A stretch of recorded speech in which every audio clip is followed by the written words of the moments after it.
নমস্কার। বাজে কথা ছেঁড়া বার্তার দুনিয়া থেকে আমি হিমাদ্রি বন্দ্যোপাধ্যায় আরেকবার আপনাদেরকে এই ভিডিও দেখবার জন্য শুনবার জন্য সাদর আমন্ত্রণ জানাচ্ছি।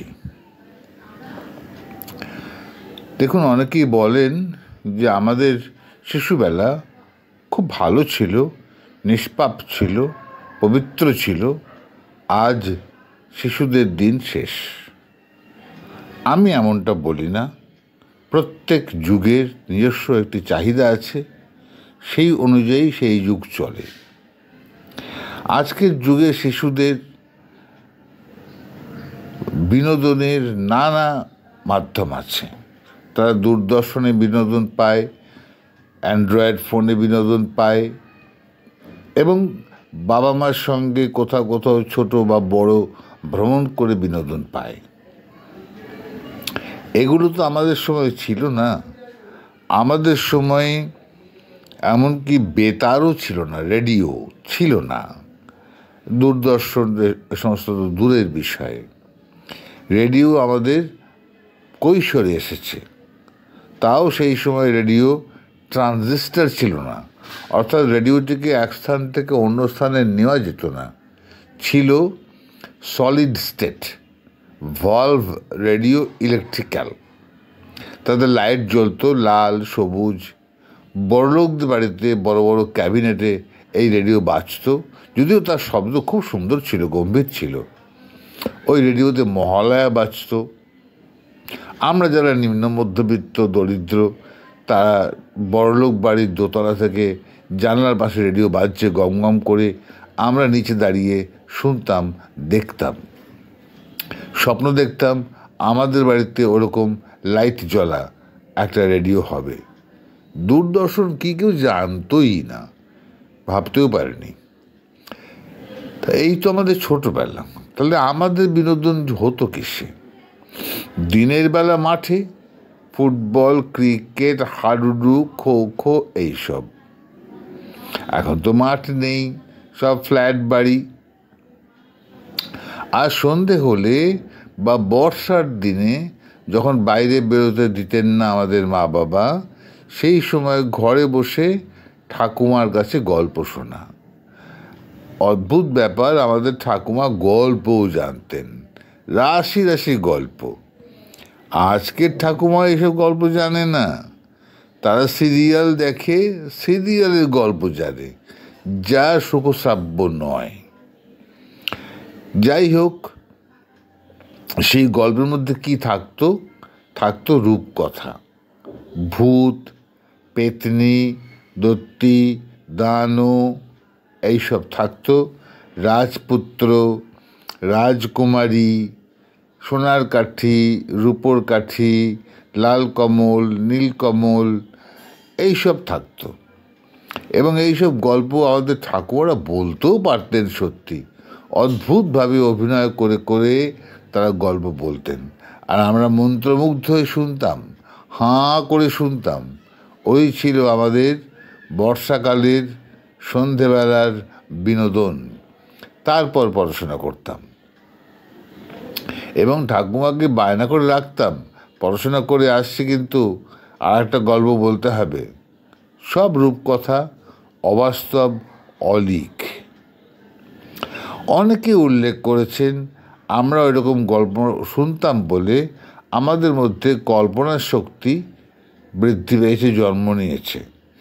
তাই আমরা অনেকে লেখক হতে পেরেছি, আমাদের কল্পনা শক্তির জন্ম হয়েছে। আমি এ কথাকে সত্য বলে মানি না। এই কারণে মানি না, আজকে যারা সবে যৌবনে পড়েছে তারা তো গল্প শুনে বড় হয়নি, কিন্তু তারা অনেকে গল্প লেখে, নানা রকম গল্প, সামাজিক গল্প লেখে, রাজনৈতিক গল্প লেখে, ভূতের গল্প লেখে। এমনকি আজকাল একদম যে গল্প লেখার ঘন ঘটা তা হলো রহস্য গল্প, রহস্য উপন্যাস, গোয়েন্দা কাহিনী। ওই শার্লক হোমস আর ফেলুদার হাত ধরে ঘরে ঘরে বিভিন্ন গোয়েন্দা চরিত্রে জন্ম হচ্ছে। কখনো ঋষিকেশ, কখনো অনিরুদ্ধ, কখনো পেরুদা, এইসব নানা রকম। যাই হোক, এরা তো গল্প শুনে বড় হয়নি, তাহলে এদের কল্পনা শক্তি এলো কোথা থেকে? এরা কি করে এত সুন্দর সুন্দর গল্প লিখছে? ওটা বাজে কথা। কল্পনা, ইমাজিনেশন, ওটা বয়সের সঙ্গে সঙ্গে গড়ে ওঠে। রূপকথা শুনলে যে কল্পনা হয়, সে কল্পনা কল্পনা নয়, তা অতিরঞ্জন, অবাস্তব, অবৈজ্ঞানিক।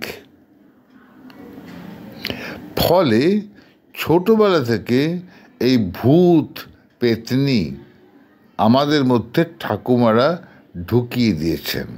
তারা অশিক্ষিতা, পড়াশুনো করেননি, শিশু মনোবিদ তারা নন, চাইল্ড সাইকোলজি পড়েননি, কি বলা উচিত কি বলা উচিত নয় জানতেন না।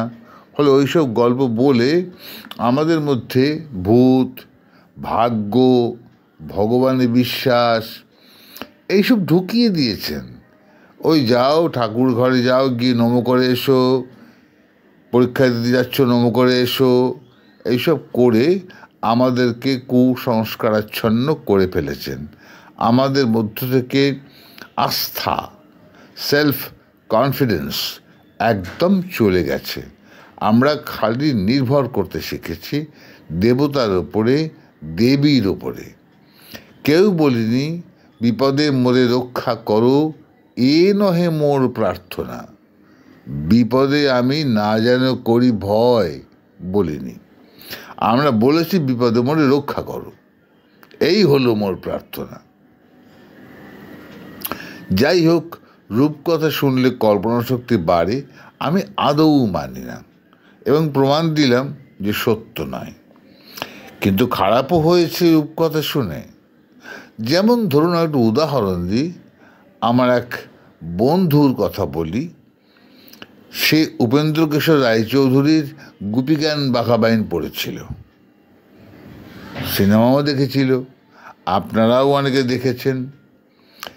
সেই বন্ধুটির বাবা, সে কোনো একটু দুষ্টুমি করার জন্য তাকে বোধহয় চপেটাঘাত করেছিল, চট্টর বোধহয় মেরেছিল। সেই বন্ধুটি তখন বালক, বাড়ি থেকে বেরিয়ে যায় রাত্রিবেলা। কোথায় যায়? বাঁশবনে। যে বাঁশবনে গেলে সে ভূতের রাজার সঙ্গে সাক্ষাৎ পাবে এবং তার কাছ থেকে বর পাবে। বর পেলে তার আর কোনো মনে দুঃখ থাকবে না, অভাব অভিযোগ থাকবে না। স্বাভাবিকভাবে তা তো ঘটেনি। বেরিয়ে তো সে গেছে, বাঁশবনেই গেছে। আমাদের ছোটবেলা তো একেবারে ভয়ঙ্কর শহর প্রায় আমরা দেখিনি। আমাদের অঞ্চল প্রায় আধা পাড়া, আধা গ্রাম এরকম ছিল। বাঁশবনটন তো ছিলই ছিল। সেই বাঁশবনে গিয়ে সে তো অন্ধকার রাতে ভয় তো পেয়েইছে, কারণ বাঁশবনে হাওয়া দিলে বাঁশ পাতায় হাওয়া লেগে এক ধরনের শব্দ হয়, তাকে ফিস ফিস করে কথা বলা মনে হতে পারে। হয়তো তার তাই মনে হয়েছে, আমরা জানি না। কিন্তু সে আর বাড়ি ফেরেনি। সকালবেলা তার মৃতদেহ ওখানে পাওয়া যায় না। ভূতে মারেনি, সে ভয়ে মরেনি, ওখানে সাপের দংশনে সে মারা গেছে। কারণ বাঁশবনে সাপ থাকে, তাদের থাকতে সুবিধে হয়। বুঝতে পারিনি সাপে কেটেছে, কেউ জানতেও পারেনি সে মারা গেছে। কে এর জন্য দায়ী হলো? উপেন্দ্রকিশোর রায়চৌধুরী। অলীক স্বপ্ন দেখালেন একটি বালককে, বালকের মৃত্যু ঘটে গেল।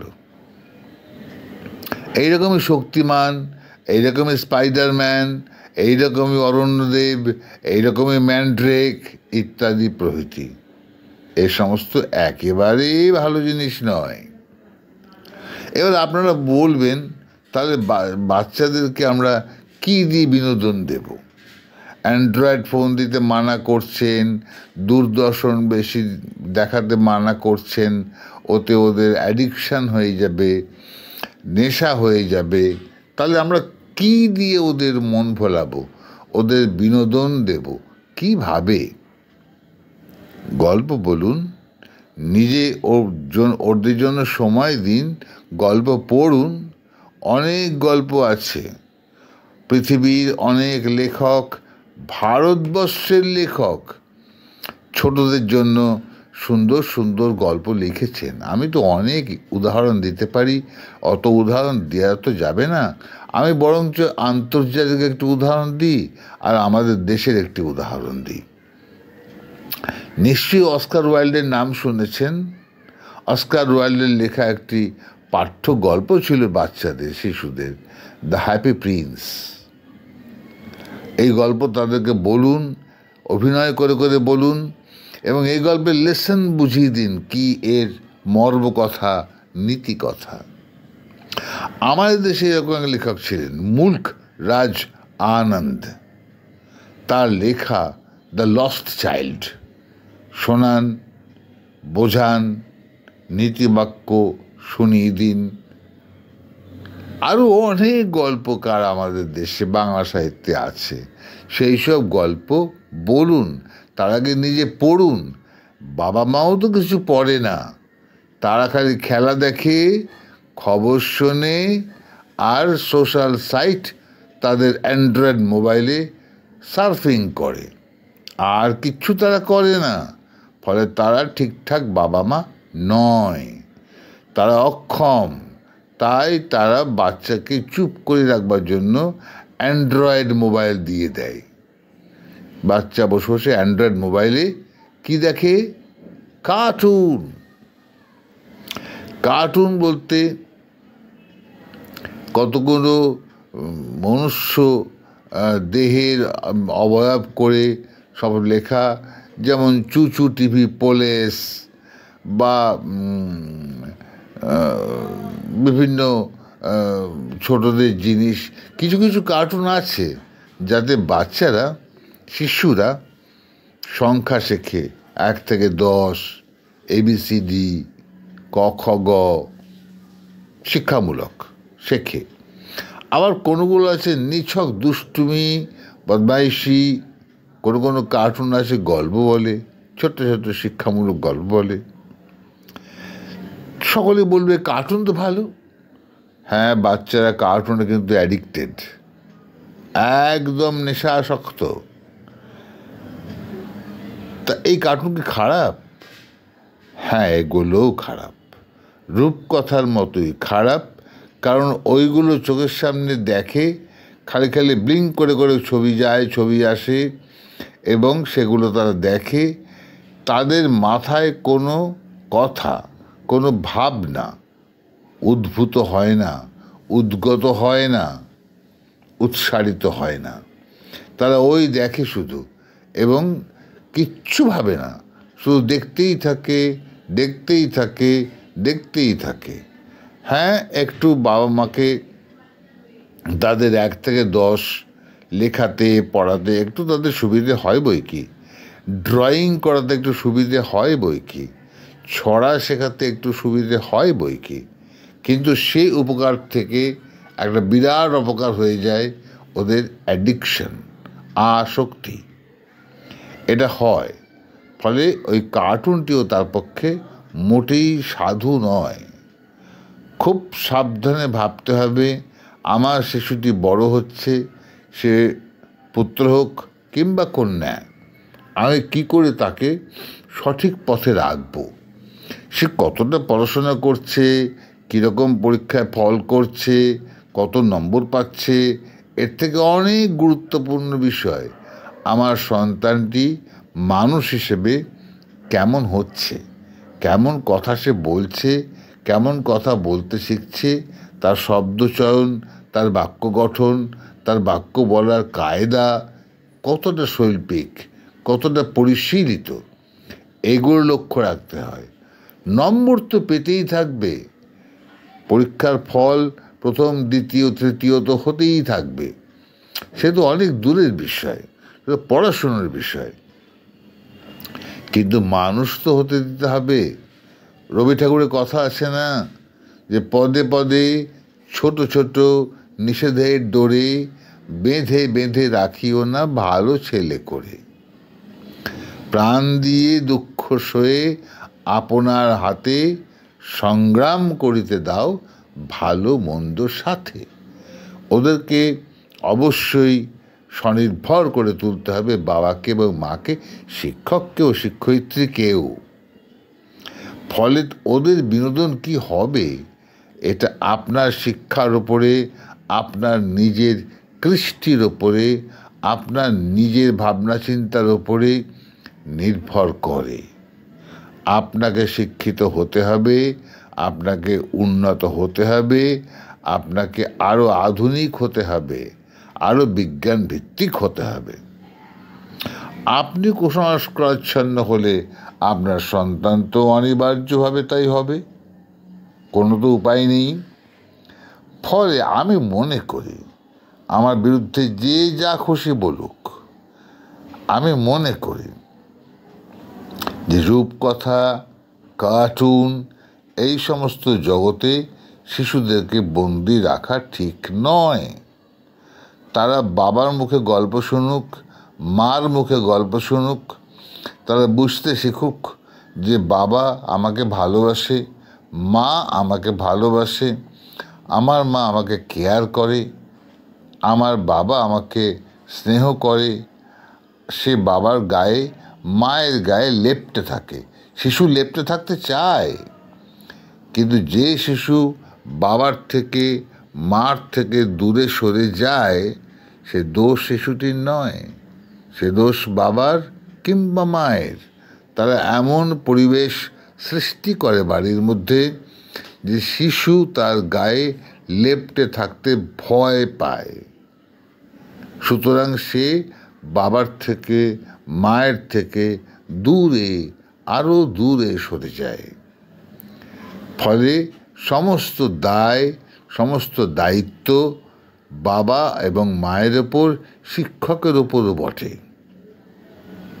বাবা মাকে সঠিক শব্দ ঘরে উচ্চারণ করতে হবে, সঠিক শব্দ সঠিক উচ্চারণ করতে হবে, বাচন ভঙ্গি পরিশীলিত করতে হবে, অনেক ছড়া, অনেক কবিতা মুখস্থ করতে হবে সন্তানের স্বার্থে, অনেক গল্প তাকে পড়তে হবে এবং সেগুলো সন্তানকে বলতে হবে, শোনাতে হবে এবং ওকেও শেখাতে হবে কি করে গল্পটা বলতে হয়। যে গল্প বাবা বলেছেন, বাবা এমন করবেন যে তার সন্তান আবার ঘুরিয়ে তাকে ওই গল্পটা বলবে। এটা একটা বড় গুণ। এই গুণ তার মধ্যে ঢুকলে পরে তবেই তার উদ্ভাবনী শক্তি, তবেই তার কল্পনা শক্তি বিকশিত হবে, অন্যভাবে নয়।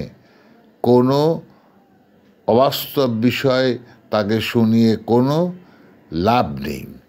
আমি শেষ একটি অভিযোগ করে হয়তো আজকের বক্তব্য শেষ করব। আমরা কতটা ভুল করি। প্রায় শুনবেন আনন্দ মেলা নামক একটি পত্রিকা আছে, তার যে পাক্ষিক কিংবা মাসিক কিংবা শারদীয়া যে সংখ্যা বেরোয়, তাতে সুচিত্রা ভট্টাচার্য, সত্যজিৎ রায় এদের গল্প বা বড় গল্প বা উপন্যাস প্রকাশিত হয়। গোয়েন্দা, ফেলুদা তোপসে, মিতিন মাসি এই সমস্ত বেরোয় এবং সুকান্ত গাঙ্গুলির দীপ কাকু। বলা হয় এগুলো নাকি কিশোর উপন্যাস। এরা কোথায় পড়াশোনা করেছেন আমি জানি না, এদেরকে কে সব শিখিয়েছে আমি জানি না। হ্যাঁ, আমি সত্যজিৎ রায় নিয়ে বলছি, তিনি আমার গুরুদেব নন। ভুল জানতেন, ভুল, সম্পূর্ণ ভুল। গোয়েন্দা কাহিনী কখনো কিশোর রচনা হতে পারে না। ও সমস্ত কিছুর মধ্যে খুন, রক্ত, রাহাজানি এ সমস্ত আছে, গুলি গোলা, এগুলো কিশোরকে শেখানো অত্যন্ত গর্হিত অপরাধ, গভীর অপরাধ। এটা কখনোই সমীচীন নয়। ওগুলো কিশোরদের নয়, ওগুলো পরিণত বয়স্কদের বিনোদন। হ্যাঁ, তারা পড়েনও, যারা বড় হয়ে গেছে বাবা মা, তারা ওগুলো পড়েনও, আনন্দ পানও, কিশোরদের জন্য বলা হয়, আর ওই আনন্দমেলায় ছাপা হয়, প্রকাশ হয়। একদম বুনিয়াদি শিক্ষাটাই আমাদের দেশের তথাকথিত শিক্ষিত এবং সংস্কৃতিবান মানুষের হয়নি। ভুল কথা ভাবছেন, ভুল কথা বলছেন, ভুল শিক্ষা দিচ্ছেন, ভুল পথে পরিচালিত করছেন। আমার প্রতিবাদ রইল তাদের বিরুদ্ধে। এমনটা বলবেন না। একবার ভেবে দেখুন কি বলছেন, কি করছেন। ভাবিয়া করিও কাজ, করিয়া ভাবিও না। আজ এই পর্যন্ত। নমস্কার। আমি জানি আমার কথা আপনাদের অনেকের মনোপুত হবে না, নাই হতে পারে। এটাই তো মানব চরিত্র। অন্যের কথা একবারে মেনে নেওয়া তো মানব চরিত্র নয়। কমেন্ট করবেন, প্রতিবাদ করবেন, আমার কথার যুক্তি দেখাবেন নিশ্চয়ই। আজকে বিদায় নিচ্ছি। বাজে কথা, ছেনা বার্তা, ঝাঁপি আজকে বন্ধ করছি। আবার পরের এপিসোডে কথা হবে।